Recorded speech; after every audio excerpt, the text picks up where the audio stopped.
Alright, congratulations guys. You've got your new Skoda Kodiaq RS. Let's take the cover off and let's see what we've got underneath, shall we? Wow, in black, four-wheel drive, RS thoroughbred, the new alloy caps and covers. They can be changed too, they're different if you like. You can just take those covers off. I've got the ability to do that. Now it's come in this pearlescent black, which is absolutely stunning. I'm lucky enough to say that my wife has got the very same colour car and loves it. I tell you what, she's a pretty stunning unit. Everyone's seen it today because there's not many of these in the country and have basically said I want one of those. I've been driving the RS Kodiaq myself for a few years now, and I must say this new version is cleaner, the lines are straighter, and boy, it really sets out and says I'm here. It's a great looking car. Now it's going to come with 3 keys, in fact, 3 keys, of course proximity keys also. Comes with a 5-year warranty, 5-year roadside assist. It's got all the bells and whistles. It's a TSI. The last ones were diesels. If I lock the car or unlock the car, the mirrors fold in. If I walk up to the car, for instance, and I want to unlock it, put my hand on the inside. Now that happens on all of the doors, including the rear. So if I want to lock it or unlock it, that's going to happen, right? As soon as I put my hand inside, open the door, it opens. Right, if I go to the front doors and do the same thing, the mirrors will pop out. And of course, that's the way it all works. Now, the Skoda on the floor for a reason, because when you open up the 2 front doors, the Skoda logo shows up on the ground. Handy umbrella inside the door, that's one of the features about Skoda, so they think of everything. Now, the fuel that goes into the car is just basically, that's a push and pull. You're going to be running this car on 95, so just be aware of that. Next time you turn up to a petrol station, it's 95. Right, I can pop the boot from here with my remote control, and off we go. Now, a couple of little extra features I'll talk to you about. One of them is with the RS and the nature of the RS, it comes with a few little comfortable features, including a little blanket that goes inside the car. They sit inside here also. Underneath here is where you'll find your parcel tray cover.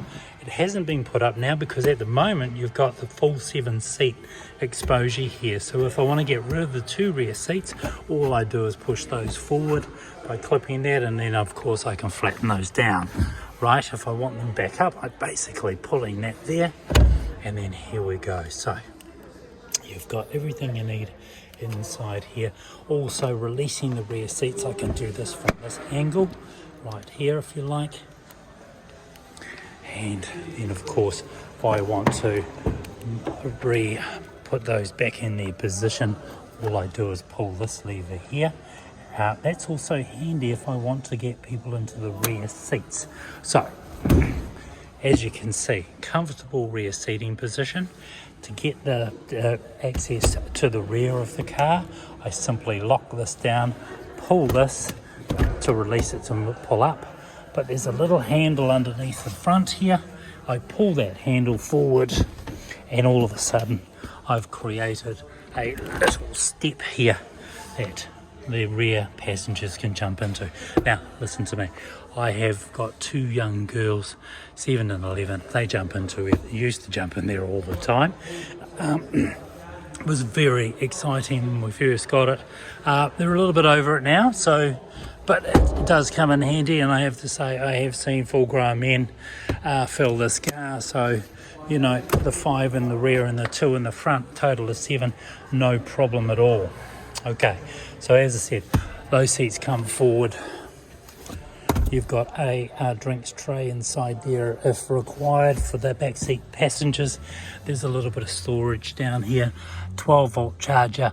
You've got heated seats in the rear in this in the RS, and also your heater, hot and cold. Now, of course, this red piping or red stitching is one of the features in the RS model, so you don't get that in any of the others, right?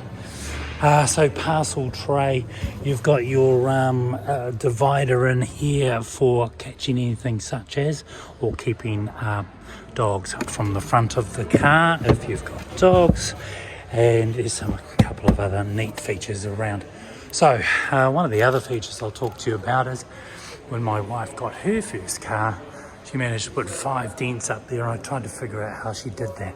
And that was basically because where she parks in the city, the height of where she was parking, and every time she opened up the tailgate, it would hit a bolt. So if you want to make a change to that and you get home and you find it's a little bit too high, all you do is put it into full, pull it down to your location, all right, and then basically I'm going to hold this button here, and that's going to let us know that that is now the new position. So that's now set. If I let it down or let it up, it's going to stop in that location. But I'll reset it, I'll just push it right back up to where it's supposed to be, and then I'm going to do that, and it's going to acknowledge we are all set in that position. So hopefully that makes sense to you. Okay, now we can put a tow bar on here. It does have multiple noises when it drives along. When you put it in sport mode, it's going to be slightly louder. It is a 4-wheel drive, so it's going to be quite exciting to drive, and will definitely keep you on the road. So now we're into the front driver's seat. Oh, actually, let me just finish off here. You have a nice little gift from us at Tristram. Again, thank you for buying your car with us. And while we're in here, I'll show you something even cooler. I know you guys have just been on a plane. If you are sitting in the back seats and someone falls asleep, you can put these down and it'll hold their head in place. All right, anyway, you'll see those on aeroplanes, and you'll see that in this particular car here. Right, so on my driver's side, I've got my release for the boot. I've also got heated mirrors if I turn that on, fold the mirrors in if I need to right there. Then of course my windows up and down. Okay, I've put the lights on auto. You've got nice little storage case down here. Your stop starts on my left hand side, and we're going to start moving inside the car. Right, you're going to feel straight away that you're embraced by the RS and all its branding and its thoroughbred. So RS comes up on the steering wheel, and of course with the steering wheel we want to know if that goes up and down, and it does, and in and out, and it does that too. All right, so I've just noticed I've got a little speck on my camera. Well, there we go. I think it's all gone away. Brilliant. All right, so let's have a quick look inside here. So this is our RS Kodiaq. If I press my foot on the brake, the car will start. If I don't do that, the car will still light up, and I'll get to see everything that I need to see about this car in front of me. Right, the volume's up. I can turn that down.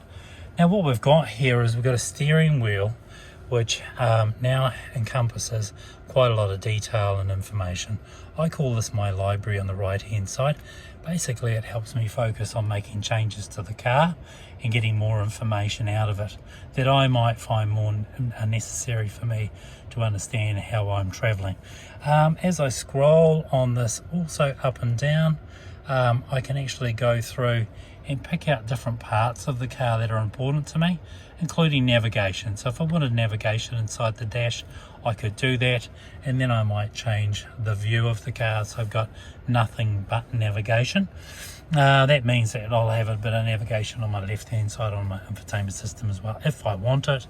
You'll also see your petrol gauge on your left hand here, the kilometers, and also the gear you're in. There's a little seat panel down the bottom there which also indicates other things around who's in the car and how many people are in the car, if you didn't already know. Anyway, so now I'm scrolling through, and I can make some changes to that if I like, just by using the toggle and the rolling screen, information, driving data. I was going to say we could go into driving data and make some changes inside there. Trips, consumption, speed, but your speed comes up on your right hand side, so that's not necessary. But as I say, you'll find your space, you'll find your limits. You'll have a look at this and go, I kind of like that information, or I don't like that information. So have a look and see if there's anything in here that works for you. Some people just like to have the roadside, the assistance system. Others seem to like seeing the stereo information, telephone numbers.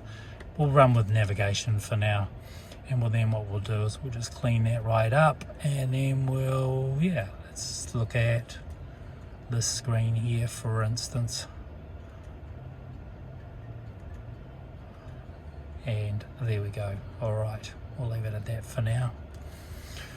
Okay, now we get into other parts of the car. There's a heated steering wheel. Just by putting that on, it's either hot, you can see on the right hand side, really hot, less hot, and then not hot at all. We've got our cruise control systems and distance between cars in front of us here, so that's what we call the lane assist, and we can move that up and down depending on what position or where you would like to locate your car. Right, and then that will be our right hand side. You'll also see there's a pedal shifter on here, plus for positive, so up shifting, and then on the left hand side, down shifting, or reducing speed or reducing a gear. You've got your wipers on the right hand side here, and then you've also got your lights on the left hand side.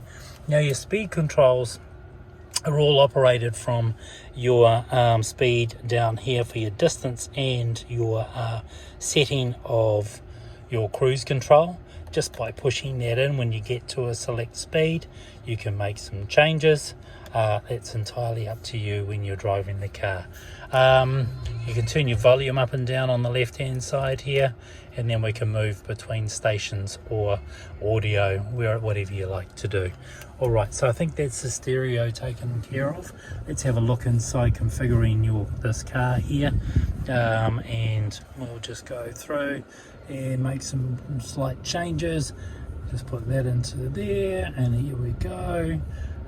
We don't have an address in there yet, so we're going to close that off now. Right, so the first things you're going to see are things like your display for music control. You can swipe through there, or you can do that, and it'll do that automatically as long as that little hand feature is up there also. Now if I go into the home mode, it'll bring up where I am currently located. You can make changes to that if you like, just by going down and picking whatever you like to see inside there.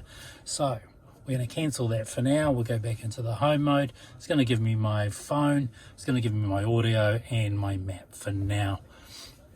And again, just by swiping that across, you can make some changes to it. Right, beyond that, I can go back into my menu, and then at a glance, I've got a whole lot of information I'd like to know about the car, or some changes I'd like to make.